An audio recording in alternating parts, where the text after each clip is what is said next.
Lima ka mga balay ginlamon sang kalayo sa separado nga insidente sang sunog sa banwa sang Banga Aklan. Samtang ginabanta masobra sa 2 million pesos ang danyos nga ginbilin sang sunog sa isa ka poultry farm sa banwa sang Pototan, Iloilo. Si Ashley Lisa nakatutok.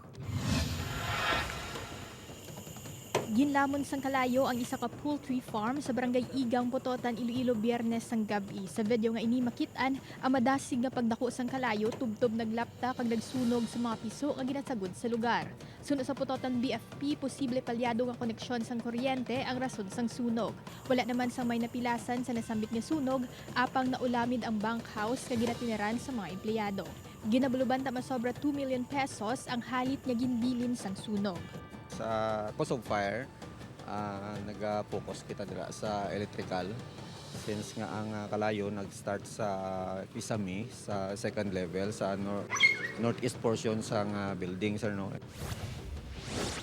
Makita naman ang maitom kag madamol nga aso sa mga nasunog nga balay sa barangay Tabayon, Banga Aklan, Domingo sang hapon. 4 ka mga balay ang totally burned. Nangin pagpanghangkat sa mga bombero ang pagtapna sang kalayo, ilabi na sa isa ka balay sa diin nakastock ang mga goma sang salakyan kag pila ka equipment. Ginatan-aw nga posible problema sa linya sang kuryente ang gintunaan sang kalayo. Yara sa 2.4 million pesos ang nalista nga danyos. Isa man kabalay sa barangay Toralba sa Banwa gihapon sang Banga Aklan ang totally burned. Pasado alas 3 kahapon sa ginlabon sang kalayo ang balay nga human sa light materials. Padayon ang investigasyon sa gintunaan sang kalayo.